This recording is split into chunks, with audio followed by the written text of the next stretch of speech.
সব দিকে মারছে ভাই, কি সব দিকে সমস্যা কি?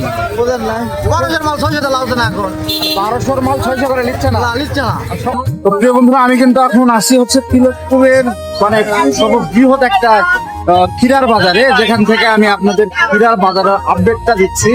এটা হচ্ছে তিলকপুরের রেলগেটে অবস্থিত এই ক্ষীরার বাজারটি।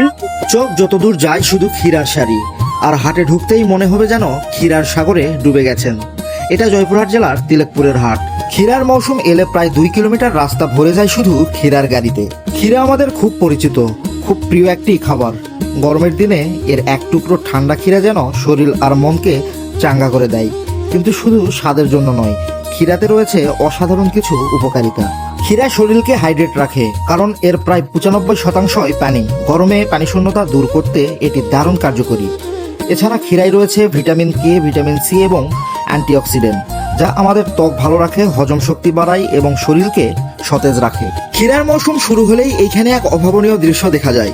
সকাল থেকেই দেশের বিভিন্ন প্রান্ত থেকে ট্রাক, পিকআপ, ভ্যান সব মিলে যেন এক বিশাল বাণিজ্য মেলা। প্রায় 2 কিলোমিটার রাস্তা জুড়ে থাকে শুধু ক্ষীরার গাড়ি। এই হাটের বিশেষত্ব হলো এইখানে প্রতিদিন দেশের বিভিন্ন অঞ্চল থেকে পাইকাররা এসে ক্ষীরা কিনে নিয়ে যায়। ঢাকা, চট্টগ্রাম, সিলেট, বরিশাল, দেশের প্রায় সব বড় বড় শহরেই পৌঁছে যায় তিলকপুরের ক্ষীরা। এই অঞ্চলের মাটি ও আবহাওয়া ক্ষীরা চাষের জন্য খুবই উপকারী। ধান, মরিচ, অন্যান্য ফসল যেমন ভালো হয়, ঠিক তেমনই ক্ষীরার ফলনও হয় অত্যন্ত চমৎকার। কত করে মন ক্ষীরা? ক্ষীরা কিনলাম বলে সকালে কিনা আছে 1200, 1100, 1000, 900 আর 700, 750। মাঝে মধ্যে কিছু কৃষকের কথা শুনলে আসলে খুব খারাপ লাগে। সকালবেলা নাকি 1000 টাকা মন ছিল, কিন্তু দুপুরের দিকে বা একটু পরেই সেইটার দাম চলে এসেছে 300, 350 টাকা। কৃষকের নাকি খরচই ওঠে না। আসলে এই ধরনের কথাবার্তা শুনলে আসলেই অনেক খারাপ লাগে।